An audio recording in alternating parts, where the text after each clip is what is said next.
the church, the community that God has called together in Christ's name, is both God's main means and His main problem in bringing salvation to the world.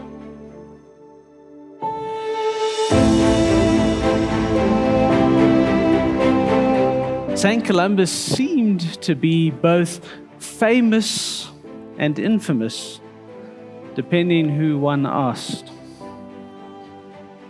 After an unexpectedly bumpy start, and after settling down a bit, I began to see some of the charm of this church. Well, it was more than charm, the goodness, the beauty, things that seemed to give one glimpses of the type of life that one would want to see and experience more and more of. It was soon clear as to just how many people here seated in these pews, present and past, in times of deep and sometimes shocking pain, had found a warm and full embrace here. Many of whose wounds, knowingly and unknowingly, serving as a source of strength and healing to others. Some are sitting here today. Some are watching the service from home. Many are no longer with us. The care and devotion of people like Margaret Gall, who would remember every birthday and every anniversary, make cards and buy chocolates for everyone who walked through the entranceway to this church on Mother's Day and Father's Day, and who would always keep the ministers in check as to what colors should be hanging on the given Sunday.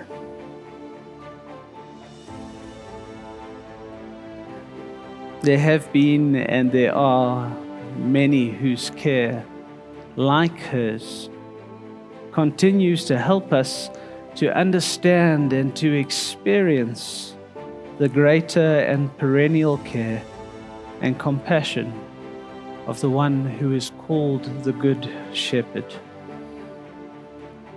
If Brunner is right in his interpretation of this passage and in his understanding of the church generally, and I believe that he is, when he says that there is no greater means that God uses to make known the goodness and the secret of this life to the world, then I feel that I am able to step back and look at St. Columba's and say with a heart filled with gratitude that you collectively have truly made a believer out of me. For this church at its best displays tremendous generosity and compassion, an ease and depth of connection to many who do not typically relate to a religious group, a peaceful and a challenging space on a Sunday, an open and welcoming acceptance of a wide variety of people, and for many, a feeling of being at home. I'm afraid for those who tend to think ahead,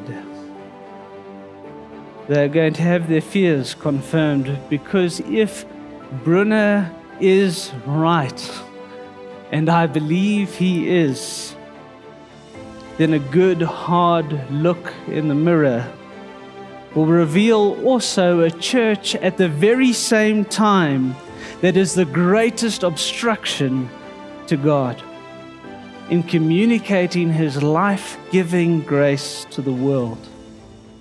And we here, past and present, are no exception.